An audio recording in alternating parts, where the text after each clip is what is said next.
വിലപിടിപ്പുള്ള വസ്തുക്കളെ തിരിച്ചറിയാനായിട്ടുള്ള അറിവ്, പിന്നെ അതിൻ്റെ കെമിസ്ട്രി ആൻഡ് മിനറോളജി, അതിപ്പോൾ കൺമഷി, അതുപോലെ തന്നെ ഈ വിലപിടിപ്പുള്ള സാധനങ്ങളൊക്കെ എക്സ്ട്രാക്ട് ചെയ്തൊക്കെ എടുക്കുന്നതിനെ പറ്റിയൊക്കെ ഉള്ളൊരു നോളജ്. അപ്പോൾ അത്രയൊക്കെയാണ്. ഇവിടം കൊണ്ട് തീർന്നിട്ടില്ല, ഇനിയും കിടക്കുവാണ്, ഇഷ്ടം പോലെ ഉണ്ട്. ഇനി നെക്സ്റ്റ് വരുന്നതാണ് കൃത്രിമമായി മുത്തുകൾ, രത്നങ്ങൾ, കളറ്. അതായത് കൃത്രിമമായിട്ട് മുത്തുകൾക്കും രത്നങ്ങൾക്കും കളർ കൊടുക്കുന്നത്, ഗാർഡനിങ് ആൻഡ് പ്ലാന്റ് മെഡിസിൻ, ഇതിനെപ്പറ്റിയുള്ള ഒരു നോളജ്, പ്രകൃതിയെ പറ്റിയുള്ളൊരു അറിവാണ് ഉദ്ദേശിക്കുന്നത്.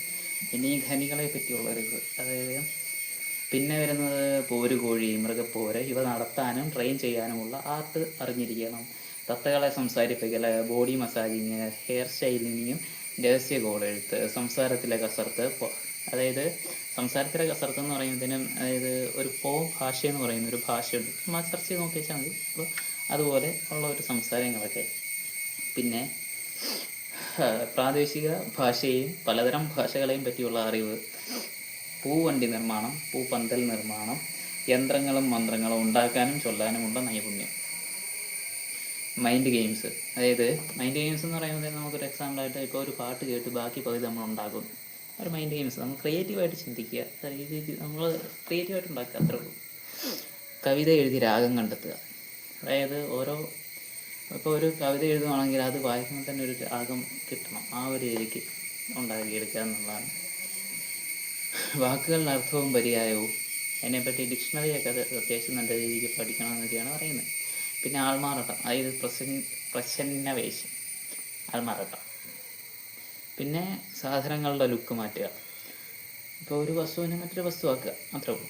പിന്നെ കസീനോ ഗെയിംസ് കുറിച്ചുള്ള അറിവ്, യൂത്ത് സ്പോർട്സിനെ കുറിച്ചുള്ള അറിവും സ്കില്ലും, സൊസൈറ്റിയിലെ റൂൾസ് ആൻഡ് റെസ്പെക്റ്റ്, പിന്നെ കോംപ്ലിമെൻറ്റിനെ കുറിച്ചുള്ള വ്യക്തമായ ധാരണ വേണം.